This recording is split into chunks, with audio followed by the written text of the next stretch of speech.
Hey everyone, welcome to More Than Meets These Guys. This podcast is a journey through Transformers from the beginning of the animated series with two old friends coming at it from different perspectives. Together, we will go episode by episode with the occasional extra to look at how the show holds up or if it is a trap of nostalgia. We'll be looking at all things involved in the episode, whether there were real-world factors that crept into the writing or if the episode was typical afternoon cartoon fodder. I'm Evan. I'm the lifelong fan. I'm familiar with pretty much all aspects of the franchise and the fandom. And Ed here is familiar with Transformers, but it was really not something he was into when he was younger. So thanks so much for being here today. And Ed, how are you doing, man? I'm doing great. As I said in the Discord, I got a new mic finally, and I feel like David Letterman here. I have this cool mic on my desk. I feel like an '80s talk show host. I'm very excited about that. Yeah, he sounds a lot clearer. So well, hopefully the noise canceling won't cancel out the noise of my voice anymore, like it had been doing for a while. So, yeah. So speaking of Discord, though, this guy David joined Discord, and he's a really cool guy. And he found just based on what we were talking about last week, he found not one but two Jim and the Holograms podcasts. Oh, really? I missed that completely. Yeah, one of them is basically dead. I think they did a couple of episodes back in 2015 or something. But there's another one called Gym Girls that has they have almost 100 episodes. They have like 80 or 90 episodes of this thing. I didn't know there were many episodes of Jim and the Holograms. Well, they cover other stuff too, though. They cover like a lot of other stuff, and but I've been delving into that show a little bit, and I like it. It's not quite what I was looking for, because what I said last week was I wanted a show that was like people that are like our age, like in our 40s, that grew up with these things, and they wanted to like look at the nostalgia factor of these things, and this is more like two like millennial age people. It's a guy and a girl that they sort of like unearth this older stuff, and like as like an artifact of a time that they didn't grow up, that they weren't really aware of, which is cool, which is also cool, but not quite what I had in mind. But I really like the show a lot. But they have a lot of enthusiasm, but a lot of times it's almost them kind of like I don't feel like they're like trash talking this show, but they're definitely like looking at it from a different perspective than what we look at Transformers at. Yeah, kind of like isn't this quaint? Look at this thing. A little bit, but they're really enthusiastic about it, and they're That's actually good, pretty funny. So I enjoy the show. But something I found out is that, did you know there was a Jim and the Holograms movie in 2015, like a live action movie? I did. It didn't do that well though, but I think apparently it was real bad, apparently, but it had like Juliette Lewis was in it, and Molly Ringwald, and but also Kesha was in this as the singer of the Misfits, and I thought that was pretty cool. That's great. Pizzazz. She was the singer of the Misfits. Yeah, I thought, oh God, I'm trying to think. I remember seeing trailers for that. I don't know. Wasn't Juliette Lewis like a manager or something like that? Or yeah, something like that. I'm not sure. I vaguely remember the trailer, but I don't remember. I obviously never watched it, or obviously would have done so much better if I watched it. No, I actually just I kept seeing trailers. I thought that looks terrible. Not for me. Whatever. But, I mean, Josie and the Pussycats was the real Jim and the Holograms movie, because that movie was actually good. Like, yeah. Was that? Yeah. I watched like parts of that one too, but I never really watched that either. But it's really good. You should check it out. It's very good. It's very funny and very meta. But David also asked, and this was a good question, and I didn't want to delve too much into Discord because it was such good content. But what IP would you bring if you could bring back an IP? What would you bring back? And so we talked about this, and so we decided to go with like one cartoon and one something else. So if you could bring back an IP, what IP would you want to bring back? Man, I've already done my gush in the Discord about this, but obviously Exosquad, and that's a show I'd like to do subdivisions on, because it is such a good show. It was a show that came out I think in '93. It dealt with a lot of very heavy topics for what we consider a cartoon. I mean, slavery. It dealt with actually dealt with concentration camps, dealt with genocide. It dealt with a lot of heavy themes that you don't see cartoons as they were. And all the way to who's right, the oppressors or the oppressed, and when they become the oppressed, the oppressors do they have a right to be, be free also? There's a lot of really good concepts in the show, and very heavy handed, themes. I mean, there was no beating around the bush. It was, you knew what was going on. It was almost like Band of Brothers in space. Like you follow one crew. Right. Yeah, I remember that coming out, and really liking I thought the toys were really cool, even though I'd kind of aged out of toys at that point. But yeah, I remember like hearing a lot of good about the cartoon, and I caught because it was like what do you call it, serialized, so it was like everything built on everything else, and it was like at that time in my life it was hard for me to catch anything like on a regular basis, because it was like you're 18, you're constantly like going out and doing things or whatever. But yeah, I heard it was really good. I heard that was really good. So yeah, a lot of the problem it had is it became second season became oh my gosh, what is the term when something becomes you basically have control of whatever time slot you want to put into. It got like time like slot shifted or syndicated or whatever. Well, yeah, it got syndicated. It went to syndication, and it got slot shifted a lot. And a lot of channels will put it up like 4 a.m. No kids get up at 4 a.m. to watch show. Like everyone set their VCRs. Wake up at 4 a.m. Yeah, right. And some people set their VCRs to record it. My buddy Matt did that, so that's why I got a lot of the season 2 episodes. But it's like there's a podcast out there called Toy Galaxy, which goes into the fight with FASA a lot. There was this whole thing with like it was doing with BattleTech. Like they wanted to do a BattleTech cartoon, and Universal's, I know exactly. Universal basically said, hey, these are kind of cool concepts, but we can do better. So Michael Eden's, I think Paul Eden's, they went together and they kind of wrote a show bible. Will Munia, has tons to his credit for animation during the late 70s, early 80s, and through the early 90s. He was I think the showrunner who's directed a lot of the shows. Anyway, there was a lot done to basically set up to fail, and it did. And it's terrible because it was some great writing in that show. Fantastic. And there's a podcast about them I was used to listen to called Exo Friends, and another one that David actually introduced me to called Exosquad Goals. Both of them are no longer putting out content, but because Exosquad Goals actually did the entire run, which is really nice. Cool. Okay. Yeah. And so, anyways, I'm sorry. I'll defer because I can go on all day about this. So, what about you, man? Man, for cartoons, man, I reflectively I said none, which is that's dismissive, and I don't mean to be like that, but like my stance is that like I don't really watch cartoons. And so I just don't really care. And anyway, like a ton of stuff's already been brought back, like DuckTales has been brought back, and so many shows have been brought back on some level, and like to varying degrees of success, and that's fine. Like I just don't watch a lot of that kind of stuff, so it's bring back whatever. But I mean, if you want to give me like a Heathcliff reboot with him like eating like fish skeletons off of garbage can lids, I'm here for that. Or like, but actually, what would be cool is a heavy metal style anthology show. I think would be really cool. That'd be great. Where like every episode's like a 30-minute thing where it's it's some other kind of weirdo fantasy or sci-fi or thing or something like that. I think that would be pretty cool. I don't know if that's really like bringing back an IP or anything like that, but I mean there was that. Didn't Sci-Fi do like Metal Hurlant like a few years ago? That was like, so it was that. I mean that's heavy metal. Yeah, I don't remember that. I mean maybe they did. I just missed it completely, and I need to find it now because I don't think I ever watched it, but I think it was live action though. It because I mean Metal Hurlant was the original name for heavy metal in French, because it means screaming metal in French, but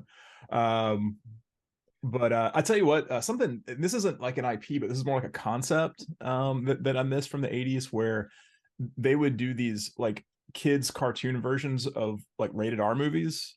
Like you remember there were like a ton of these in the 80s. Remember like there was like the Rambo or like Police Academy cartoons. Like there were like a bunch of those, and like things that weren't for kids. These things were not for kids, but they were making like Toxic Crusaders.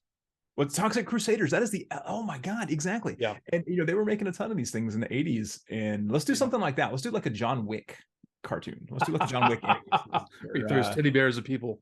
Like, can I get like Midsummer, the animated series, like the A24 Oh animated God, series? yeah. Can I get that? Like, How do you G-rate that? Oh, the guy, the matriarch and patriarch are just going to jump off this cliff into marshmallows. Like, can we get like the witch, like the animated witch? Oh my God, I'm there for that. It's like, what is it, Black Tom? Hereditary, maybe Mandy, animated Mandy. Can we get that? I don't know how to be into that. That sounds amazing, but yeah. Honestly, though, if we're talking like a cartoon and like an IP, let's say like, is it not possible? And I don't even think you could really get the same kind of feeling again, because it was really a cast forward show. Was Married with Children, and when I was younger, I couldn't get into it as much, but I went back and later and watched it. Like, this is funny, but this is almost like good. It's almost like All in the Family, but the '80s edition of All in the Family.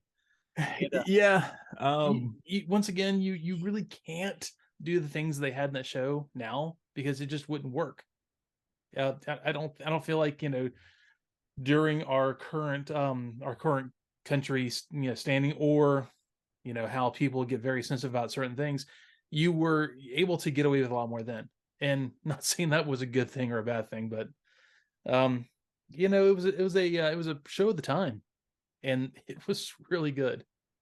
Yeah, that was must-watch TV for me back then. That was like that and The Simpsons. That was, because to me that was almost like a live-action Simpsons. It was like, this kind of downtrodden, like, like, I mean, they portray him as like poor people almost, but it was like Al Bundy worked in a shoe store, and he had a 2-story house and a car, and yep, the 80s, man. Like, the economy was so good back then. Yeah, it was a way different kind of economy.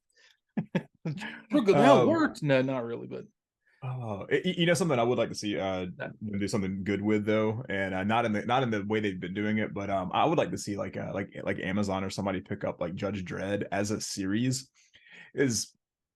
I was a big fan of the Judge Dredd comics, and what was cool about the comics is they were always like these little stories, these short, like 10-page stories. Sometimes they were longer ones, but usually they were just kind of like sound bites almost.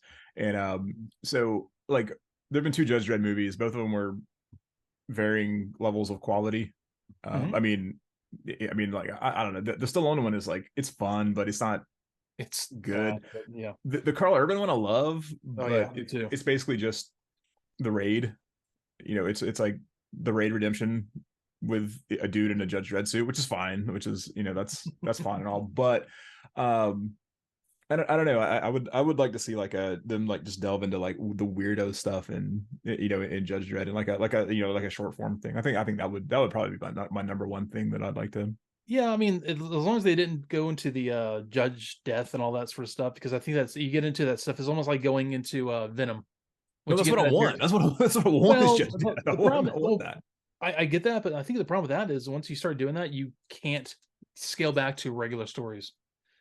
Yeah, it'd be cool to have that weird stuff, but then again, I think you'd have to kind of work to it, not jump that in the first season. Maybe have like a hint something's coming. They do in things like. I mean, yeah. I mean, you can. Because I mean, that's like the iconic Judge Dredd story, though. So I mean, like, you could do that as like the series finale or something like that. Like season, you do like Cursed Earth or whatever. But I want to see like that weirdo stuff with like the Olympics on the moon and the fat, like the League of Fatties, where they were seeing who was the fattest dude in Mega City. Oh God, that beauty of that stuff is it's almost like it's a meta on the time right now, which is fantastic. I think it would work really well. It'd work real well. It definitely have to be Amazon though. Yeah. No, definitely. But hey, Dinobot Island 2. Nice transition. More Don Glut. Well, yeah, of course he's the dinosaur writer for Transformers, and we start with a recap by the narrator. Oh, the narrator's back. I love him. But it's like this really quick recap though, because really not a lot happened. They go to the island and Decepticons start stealing energy, and then we have a barbarian on a mammoth. But that's kind of how the first episode went. Oh yeah, by the way, there are a lot of new characters just tossed in there. They dump so many dudes in this episode. But I love the second episode though. The second part of this, they have all their little moments to say who they are and what they do. Man, so we start here with a cool pan on the like the 1960s textbook painting of the island. So which is starting off with at a high note with the narrator talking over it and all like that. But so Starscream here is trying to warn Megatron about the stability of the island and how it's hanging precariously in the sea of time. So Starscream just came up with a plot for a prog rock concept album here. Like that's like perfect. So like Emerson, Lake and Palmer are going to record this. They hear this and they're like, oh man, we gotta make an album about the precarious, sea of time or whatever. And Jess is going to do this, man. You talk well, hold on, because I guess in 1985 it would have been Emerson, Lake and Powell, I think, because really? Emerson, Lake and Palmer were split up at that point. Anyway, but Megatron, who the jock who only listens to like Huey Lewis in the news, he's not having this. He doesn't want to hear this, and he's like, no. We're gonna keep on siphoning this energy off. He goes, "You ever listen to sports? I think it's one of the best albums." Hey, so speaking of Emerson, Lake and Palmer, though, right? Yeah. So those dudes were a band for like 10 years, and they got that cool. H.R. Giger designed that cool ELP logo for him, and they went by ELP for a long time. Mm-hmm. And so when they got back together, and like Palmer didn't want to be with them anymore, and so they needed another drummer, right? So do you think when they were looking for another drummer, they were like, okay, like you're a good drummer and all, but like you don't have a P in your name anywhere. So they had to. That was the number one criteria for a drummer, was he's got to have a P name. You think? Look, man, we can't redo this logo. It's cost a lot. It was a Giger logo. How can you trash a Giger logo? So we guys, this your if you answer this Indeed job feed ad, you've got to be a great drummer. You've got to be really cool into concept prog rock, and you have to have a last name starts with P. Last name starts with P. Like we can't redo this merch, man. This merch is Brendan. So. Yeah, I love it though. So Starscream immediately he gets sci-fi plot points, and like in a meta sort of way, he understands all sci-fi plot points in that one line. And then what does Megatron do? Scientific gobbledygook. Scientific gobbledygook. Yeah, he was mad about this. He didn't want anything to do. Pissed. He doesn't want anything to do with it. He was pissed this whole episode, actually. Oh, Megatron's kind of falling off the rails here, man, because he was kind of for a long time in season 1, he was kind of voice of reason a lot of times, and now Starscream is really kind of becoming the deal. But it ties in because the whole thing where he was a scientist, and I thought that was kind of cool. It really gives him a lot of science chops in this episode. Mm-hmm. Yeah. But, the Energon Cubes 2.0 continue to work really well. They stood at the top of a volcano and they go, all right. And there's jets of energy that fly up, and there's these little cones in the bottom of it that goes right in there. And this is the most efficient. They can stand like on the side of a ship, and get like sun or something. They don't really have to do any. All the work's done by the cubes themselves now. They don't do anything. But he was like it was thrust and ramjet. They're like, oh, ramjet, I don't think this is good. Something's wrong here. And then go back to the Ark because apparently everything's fine. They just freaking out. Back to the Ark, we have Ratchet gets the base all together just in time for the next episode, which they're going to destroy the Ark again. Dude, this thing gets destroyed more than like the X-Men's mansion. It really does. Danger Room, no, we have an Ark, right? So whenever Wheeljack and Sparkplug talk too close together, I have to make sure I'm not looking down the paper so I know who's talking, because they're the exact same voice. They sound. Really Wheeljack has a little like, hey man on his voice, but it's the same guy. Same Chris Latta. He doesn't really branch out a lot between the two voices. But there's a Sparkplug is like talking about what's going on. He's like, hey, where's that son of mine? I swear to God, I thought he was going to say son of, That's what he was clean on the phone. I'm with you. He says it's son of mine. Who says that? So there's a point where Wheeljack is trying to tune in Teletran 1. It's like he's got like an 80s TV like with antennas, and he's trying to tune it in. But like Optimus Prime tells him to do something on it, and he's sitting there with like not turning knobs for like it's like 7 or 8 seconds of him just like awkwardly like turning knobs. Yeah. And then like some like symbols come up on the some waveforms come up, and Oh then he figures man, out what's going on. It looks like you know, 4-dimensional trigonometry going on up on the screen, like these like warping in triangles and like waveforms and all. Right. You see this this spiral galaxy in the middle of the screen, and obviously that means there's a time vortex. Oh, he figured it right out. He's a smart dude. Oh well, that's what it is. Speaking of the time vortex, the barbarians are we back. go back. We got the oh, there's my guy on the mammoth.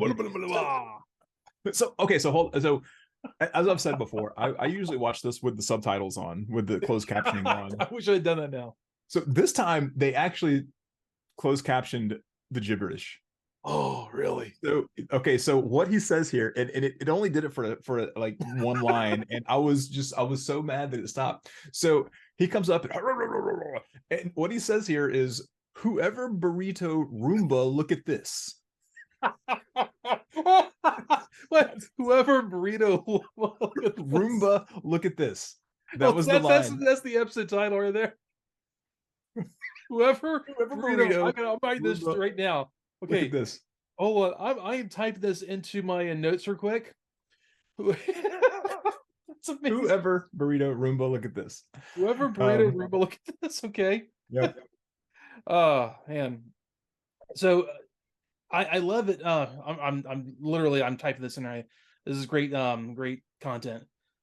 Anyway, so they're like just rampaging around this block, and all the Autobots are you know they're driving up. And they're like they're talking about a traffic jam, because obviously yes, there's gonna be a traffic jam when there's woolly mammoths walking around with barbarians. There's like 1,000 cars crashed in this four-way intersection. Only this one though. Like people didn't see that and we're like, oh, maybe I should turn around. Like, no, I'm just gonna keep driving and crash into these elephants.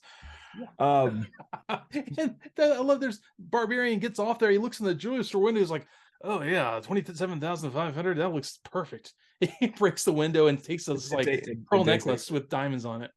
So in modern money, that is $77,000, which they just have in the window. What kind of store is this? Well, okay, so these dudes are like they're wearing like furs and stuff, but they've also got full metal maces. It looks like the World of Thunder are the barbarian. It doesn't look like they're like, you know, Stone Age guys. Yeah, exactly. Because I mean, those were and they had like metal helms on and everything too. So these dudes are like way more advanced. I think they're sandbagging. I think these dudes are I think they know a little more than they let on. So they've got these great, crazy, like looking, almost it looks very Buck Rogers, like this like sash in like gold, you know, leather stuff. Yeah. It looks very old Buck Rogers. So maybe there's one of these guys that doesn't have a beard though, which is weird because they all had beards except for one guy. He was the young barbarian, I guess. I don't know. Yes, for shame. Yeah. He hasn't grown his beard yet because he hasn't conquered something. I don't know, Shia but one of the mammoths sits down on a newsstand and busts himself open. His blood like gushing everywhere, and I guess the censors missed this. I don't like. Yeah, I mean that doesn't usually happen, but anyways.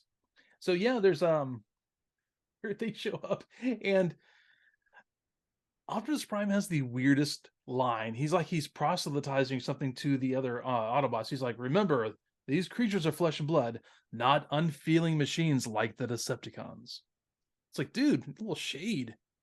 It is, because obviously, like Starscream gets his feelings hurt all the time. All the time. He's made of emotions. He's an emotional wreck. He's a theater kid. Yes,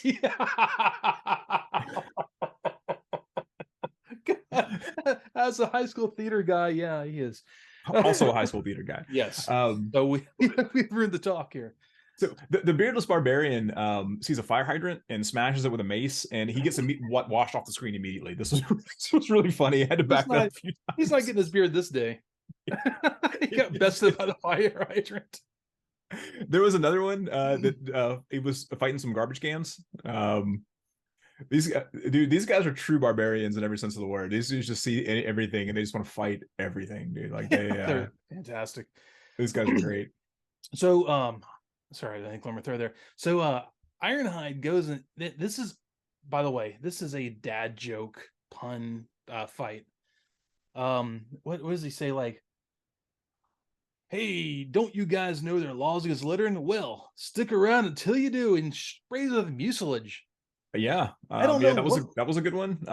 Sunstreaker comes out and he asks one of the mammoths if he packed his trunk. You get it? Yes. And then he body slammed him. But they're sitting there beating the back of like Sunstreaker's shins, and he goes, what did he say? He was like something about unwashed barbarians. There you go. Why, you unwashed primitives? And then suddenly it turns into Smokey and the Bandit 2. They're trying to put elephants in the back of Optimus Prime's trailer. Yeah. So they just they put all of them in Optimus Prime's trailer. A mammoth is a woolly mammoth is about 12 feet tall at the highest, and a tractor trailer is about 8 feet tall. So I'm just glad that the size shifting is consistent, not only with robots but also with prehistoric animals. Temporarily made it in the trailer bigger. So yeah, there's this great thing though. He turns around and he's like, oh no, the time warp is closing. So he stops and parks and talks about it. Oh God, it was like a minute where he's like, oh no, whoa, hold on, it's gonna close, and then he outlines the ramifications of it closing. And why did they put him in the truck in the first place? I don't know. They trying to get like motion sticks. They were like more like more docile. Dude, I'll run you around, shake you around a little bit, so you're not. You ever put a cat into a travel cage? Yeah, I have. Yeah, imagine doing that to 3 5,000-pound things. You know how they're gonna freak out in there. And then the barbarians, who are obviously destroying everything that's in front of them, like fire hydrants, plate glass windows, so they can get jewelry, trash cans, newsstands. They don't care. So yeah, they're gonna put that in the back of Prime's trailer. But yeah, man, I was sort of like thinking, is this the plot of Smokey and the Bandit 2, except it was like a mom elephant and a baby or something? I haven't seen that in years. I can't remember. It's been a long time. But so they call these woolly mammoths. I call them walking shag rugs, which is a good big kind of a Star Wars shout out there from New Hope. But see, here's the deal. So like the Autobots are trying to get these barbarians and these mammoths into this portal. Yeah, and so they're just shooting at them. Again, their solution to everything is just shoot at it, and even the portal's closing, so their solution to keeping the portal open is to shoot at the portal, keep the portal open. Like that's all these guys know is just shooting lasers. Who the bad guys again? These guys are terrified. Yeah, these guys are absolutely terrified. So the good guys here showing us how it's done. Yeah, so they're basically herding. They're herding the barbarians and mammoths with their guns. Which let's hear for the good guys. And at that point, they're trying to figure out how they can see about what's going on with all this. And lo and behold, they say I think the Spike says something about finding Chip Chase. Oh, when we have him coming back, apparently he's taking Chip. Yeah, he's taking this time out of doing world, I guess, level of problem solving to come help them out. Slumming for a day. And he goes in there and he starts playing around on Teletran 1 and kind of doing the same thing, pulling in, trigonometry and, geometry on the screen until they figure out that it's all coming from Dinobot Island. But in the meantime, oh my God. More time vortexes are opening up. Oh, is that no, not even that. No. So we get the official intros of 2 new Autobots. We get Homer. Like, if you need geology type info, hey, just call yours truly. Dude, Autobot beatnik geologist. He's supposed to sound like a hippie or something, or a beatnik. He sounds like a really bad movie producer's version of a hippie. This guy is awful. This guy is terrible. But then here comes this nerd Perceptor, and this guy's gonna get shoved into a locker at some point. This guy, like, if you need someone to translate to you, let me know. Like, dude, this Poindexter, he's gonna get so beat up as my notes on this were Beachcomber, Autobot, beatnik geologist, Perceptor, also a scientist. He's like, yeah, and also him. Also a scientist. So pirate ship time warp opens up. So there's this yacht. We have this fancy yacht with these 2 sexy 1980s women on it. and one dude on here. This guy's cool. This captain of the ship is cool, man. He's got like a mustache and a captain's hat. He's also wearing a yellow sweater and jeans, but the ladies are just wearing bikinis, so he's got to be dumping sweat. He's got to be so hot on in this thing, right? But like, so these pirates come out of a portal, and they're gonna take all these guys away. Look, like he could have just turned around and just sped away. He's in like a motored yacht, which is I'll look this up because I'm such a nerd. I'm such a perceptor here that I decided to look up the top speeds of a galleon and also like a modern yacht. And so dude, I am not at all shocked. Okay, but please go on. I was really angry about this because like a galleon goes about like 8 knots. You can do about 8 knots in a galleon. You can do about like you can do about 3 times that in a yacht. So he literally could have just turned and gotten away from these pirates, and just the pirates just would have just been adrift in the middle of the ocean. So whatever. I love that you took time to do that. Yeah, it was kind of funny, so it was fine. That's pretty much that's on pretty much on for you. Like, I'm gonna look this up because dude, it's you're putting too much thought into that. I don't know if you're aware of this, but we see if there's any real world factors that factored into the episode. Oh my god! Are you quoting the intro back to me? Oh my god! I'm over here playing with toys in my hand, and you're quoting the intro back at me.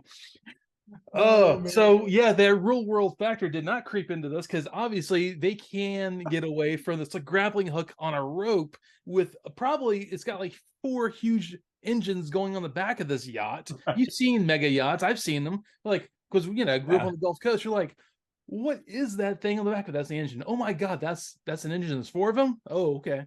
4 of them. Mega yachts are like. My man's got some Evan Roods on there or something. He knows. Come on, man. It's just top of the line. But also, let's see. You also have another time warp open up in front of a biker gang with cowboys. This is about to get cool. Outlaws, dude. We got outlaws. We got some. There's some bikers around through the desert, and they see this time warp open, and what do? In typical biker fight, they just keep going towards it. They don't even stop or anything. They don't even say anything. They just keep on. They just keep on. Best thing about this is it's like outlaws facing off against possible of the outlaws. The biker gang. Oh, like right. I know. It's exactly. It's the 2 sides of the same coin here. Oh, are these real world factors creeping into the show? Real world factors are creeping into the show. So we cut back to the ocean, and so there's a car on skis here in the ocean. Who is this? Hydrofoils. Cliff Jumper. Who is this? That's Cliff Jumper? That's Cliff Jumper. He doesn't need any wheels, man. But even better, here's Trax and Sea Spray. They show up too. Trax is flying. That's cool. He basically he's outed himself as a triple changer here. Yeah. Hey, he basically he pulls in full on Trax mode here, talking about it shouldn't have to transform from my beautiful alt mode, or I don't know how he puts it. His car mode is gorgeous. Trax may as well have a sweater tied around his shoulders and a tennis racket here. This dude, he has one of those voices where he can just talk with his jaw clenched all the time. Like, if he was a person, his name would be something like Jefferson Carnegie III. Rupert. But Rupert Carnegie III. So he belongs under Revenge of the Nerds with the Alpha Beta sweater on.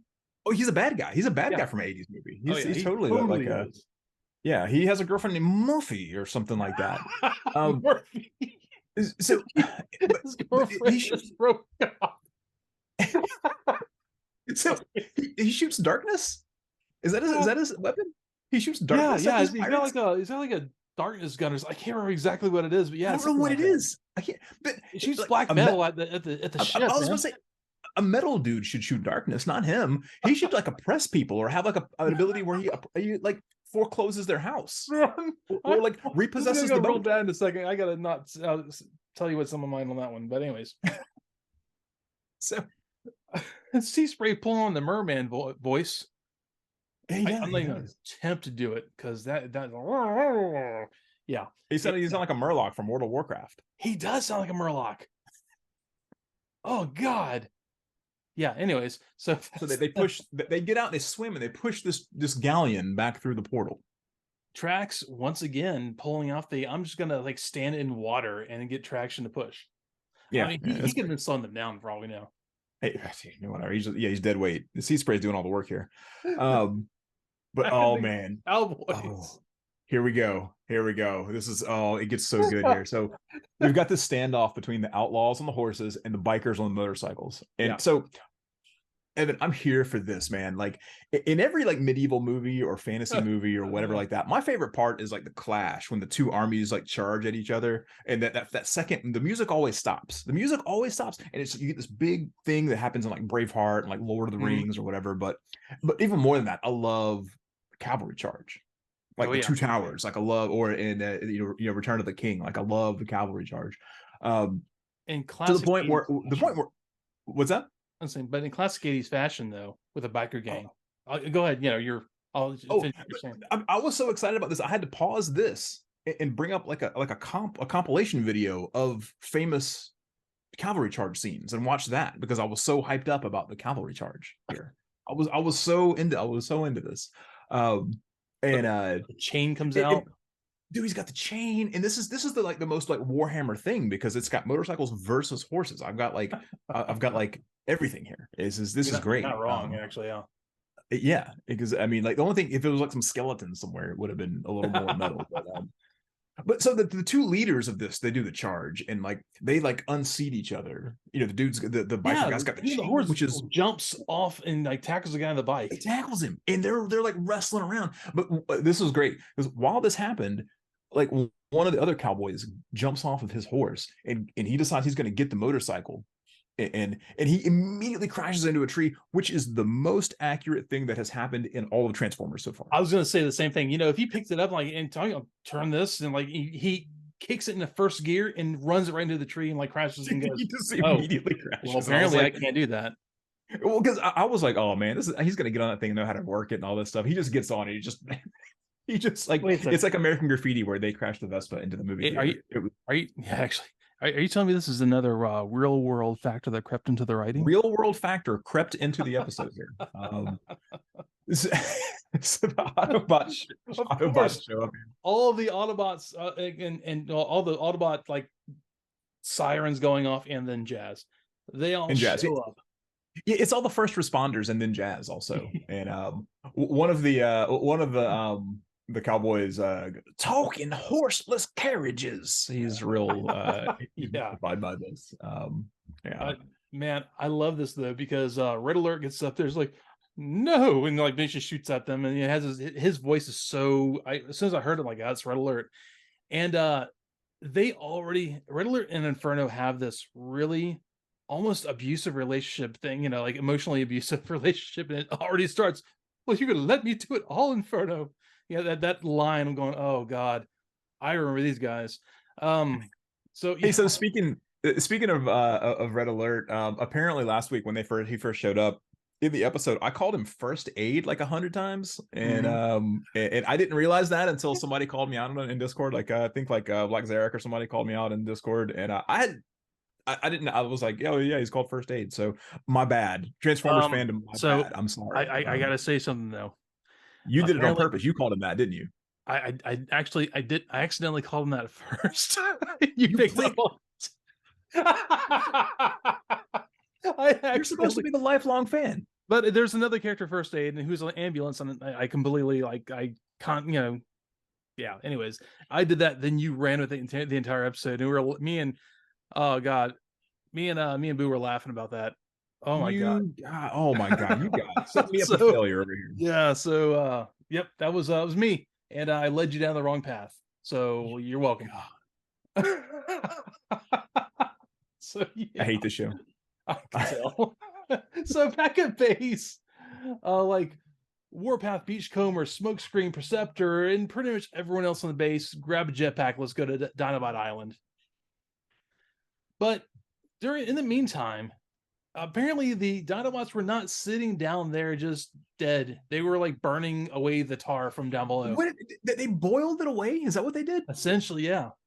because there was no indication. It was like literally a shot of the tar pit, and then like it just dissolved away. It didn't even like the level didn't go down. It just faded away, and then it was gone. I almost expect to hear that. Remember that 80s like almost like magic sounds like wah, wah, wah. I expected to hear that. It went away so fast, and then they just sit around and burn each other until all the tar burns off. They burn the tar off, yeah, of each other, and that was pretty funny. And then what do they do when they're done? They flew off in robot mode. Yeah, well, like, they don't need jetpacks. They don't need these guys are. So Starscream is once again talking sense. He's like, if we keep doing this, it could cause a chain reaction, and the entire world could explode. The Earth could explode. And Megatron goes, "I don't care if the Earth explodes. We can always relocate." Like it's their summer home. Where are they gonna go? Are they gonna go to the moon? Where's Cybertron? Cybertron's still hanging out there somewhere, isn't it? It's like at this point, it's like drifting freely somewhere. Oh my god! All right. I don't know.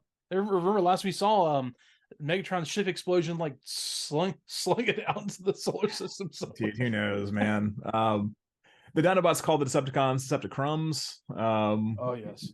These terrible things here. We have 6 jets now. We have 6 Decepticon jets. Yeah, actually, one of my favorite ones, Dirge, finally shows up. Who's the blue with like he's got kind of khaki-ish yellow wings. And I love the they call them the Coneheads. They're great because Dirge, his whole thing was like he flies over like I don't know, his engines sound like this dirge, and it's like it emotionally affects everyone on the battlefield or something like that. Yeah, that's cool. Ramjet. What are they called? What are these? What are their names? Well, they're colloquially called the Coneheads because they. What are their names? Ramjet. Sorry about that. If you get binged. Ramjet. You have Dirge. And you have Thrust. Okay. Thrust is the red one. Ramjet's the white one, and Dirge is the blue one.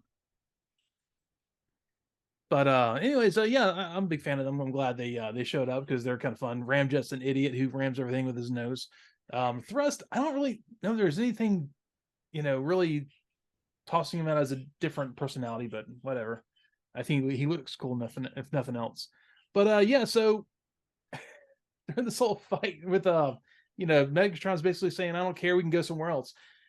Then we have Warpath. Zowie! Wham! He's just talking like a crazy person. God, and nerd. He's great.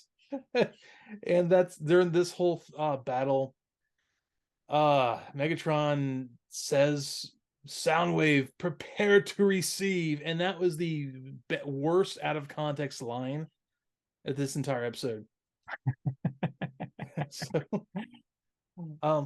And then like there's just a bunch of different lines going on. There's a battle going on. There's earthquakes and stuff, and obviously the Dinobot Island is falling apart. And Beachcomber has his other line in there. He goes, "Like, I hope we don't destroy this place before we can study it." Finally, somebody sees the gravity of how cool this place is and how scientifically important it is. He's a geologist. But on the other hand, that nerd Perceptor shows up and he immediately gets blown up. This guy's a jobber, man. He's like the Brooklyn Brawler. He was pretty worthless. I don't even know why he's there. Oh God, that's terrible. He didn't even science anything in this. Yeah, he did not. There's this scene where the Blitzwing is going after. I can't remember who's going after. He's shooting somebody, and Warpath shows up and, "Hey, Blitzwing, tank you!" It's like, God. But yeah, that was real dumb. But we got a cool tank duel here. We got like Fury here. Oh, that's great. This was pretty cool. Tank you. God. Oh man, that was good. At some point here, though, like Grimlock became like a Frankenstein William Wallace, and he recruited all these dinosaurs to come fight with him. He did. And so we up the ante, and we've got like a dinosaur versus robot charge. I get like another charge in this one, so this is real cool. T-Rexes taking jets out of the air, things like that. The jets are in the air, and some of them even go into like Robotech, like Gerwalk mode. They go into like Guardian mode. Yeah, it was this weird thing where they kind of did their legs down, kind of like breaking. Yeah, right. Like very, very, very quickly. But obviously you can tell there are people who are fans of Macross in this, animating this or whatever. But yeah, I mean, battle happens. The dinosaurs turn the tide, and okay. So the Autobots' way to combat the problem with the energy being siphoned off is just blow it all up. So it goes back and like forms these purple clouds and goes back into the island, and everything's fine. I don't understand how it works, but okay. I mean, if they could have like blown it up and made it go the energy get back, they could have sat there with like a sniper rifle and just shot the cubes and gone home. Dude, the Autobots, yeah, they want to release the energy, and so they just shoot it. And once again, their solution to everything is to just shoot things. Yeah, I mean, it works. It works, I guess. There was a really funny line here when like Megatron was trapped under a bunch of dinosaurs. There was like 20 dinosaurs on top of Megatron, and he gets away, and Grimlock says, "You wrong, and you ugly too." Yes, that was real funny. And the Dinobots get to come home.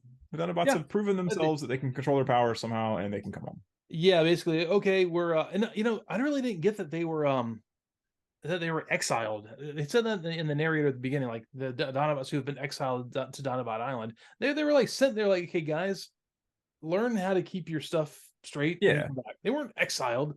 They're not like going to the what's it oh my god, what is it? Where do they put General Zod and Superman? Oh, the Phantom Zone. Phantom Zone, yes. They weren't going to the Phantom Zone. They're just going to an island. But yeah, like yeah, go work on your stuff, dude. Go take some you time. Go work on yourselves. Yeah. Take a day off. You guys come back. You deserve a vacation away from us. Yeah. And that was it. And so yeah. The end of a two-part. Honestly, man, this was great. This is possibly one of my favorite episodes so far. Oh, wow. It had everything in it. It had first of all, it had all these cool like cavalry and infantry charges in it, which is cool. I got more barbarians. I got more barbarian gibberish. And you got lines. What's that? You got lines from the barbarians. Lines. There was new characters in this. There was triple changers. And there was a really cool dynamic in this episode where the Autobots were kind of split into these three task forces. So everybody got a lot of screen time, but without it being too jumbled, because you didn't have like so many characters on the screen. You had like 3 or 4, and I thought that was cool. So man, overall, I'm gonna combine my rating of this and the previous episode as like as a single thing. I'm going 4 cavalry charges out of. You know what? No. You know what? I'm gonna bump it up. I'm gonna go 4.5 cavalry charges. Wow. Out of 5. Yeah, it was a lot of fun. I really liked it, and it was good. And animation was fine. There wasn't any ACOM terribleness, and it was good. I thought it was good. I thought it was a lot of fun. Yeah, the same way, it was a lot of fun.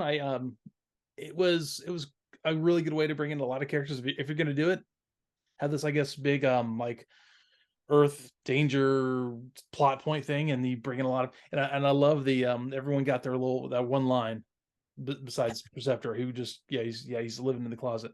He's living in the closet. Terrible. Yeah, that guy's he's no good. It's not his episode. Let's say that. Okay. Yeah, so it was really. Like I said, the animation was good.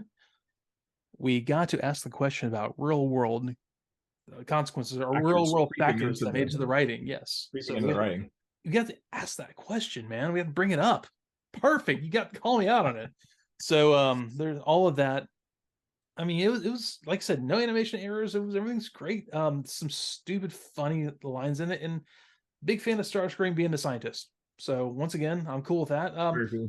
Yeah. I'll give this. You know what? I'll bump it to I'll give this 3.5. Oh God, what was I just had something in mind. We'll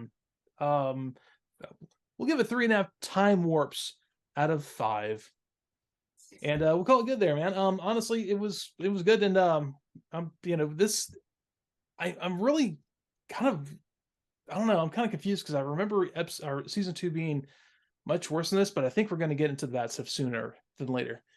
But so I'm just gonna close here with saying thanks to everyone for please join the Discord. Glad to see David on there. He was the owner of the Audio Nights channel on YouTube. So really cool.